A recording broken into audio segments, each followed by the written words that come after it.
Welcome to the DoubleACS Daily News. The Attleboro Police Department and the Attleboro Fire Department recently held a series of active shooter training classes at the old Finberg School on South Main Street.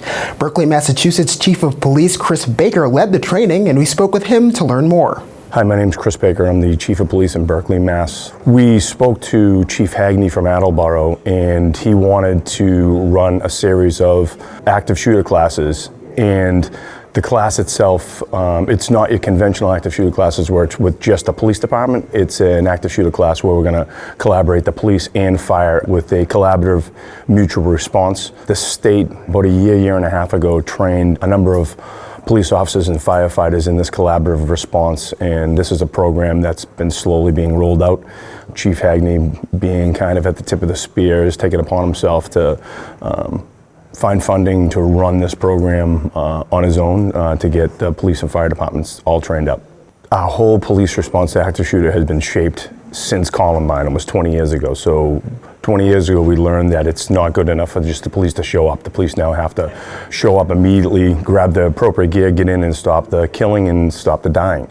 And then one of the things that came out of Columbine and came out of a bunch of other incidents is that you might have people who are inside the building who are hurt. So that's when this rescue task force came up maybe 8 or 10 years ago, which is a collaborative between police and fire. So as soon as the police get in the building and they get the situation somewhat stabilized, they link up with the fire departments, they create rescue task forces, and they bring in the fire departments as a medical component, so we can immediately stop any, we can triage people and get them in and out of the building as quickly as possible so they can get the medical first aid that they need. It seems as though there might be an uptick or an influx in these types of active shooter events, and they're very unpredictable, and certainly there are a lot more now than there were in the past. Although you can look at statistics, and the statistics as far as happening in schools is relatively smaller than in like a place of business. But regardless, law enforcement and firefighters, public safety, we recognize the need that we have to collaborate, we have to work together in order to get these folks the emergency medical aid they need, and thus created the Rescue Task Force model. I've been policing for 34 years. I've worked at a couple of different police departments. The majority of my career, too, I was on the Metro SWAT team, which is a regional consortium of police departments. And so, you know, that background that over the last 25 years and been fortunately enough to be trained by some of the nation's best, which is LAPD.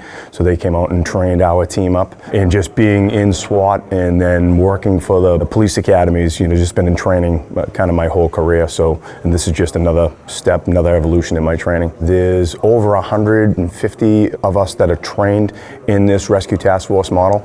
And the plan is somewhere in the order of 60,000 police and firefighter in Massachusetts.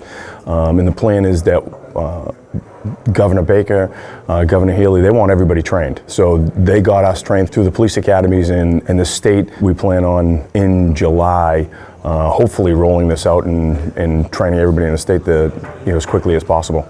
The men and women out here in police and fire have a very tough job, and it's good to see that, you know, they're taking it seriously and they want to get trained up. And Chief Hagney, you know, for him being able to come up with the funding to get this done, it's definitely, you know, I give a shout out to him. He did a great job being able to put that together.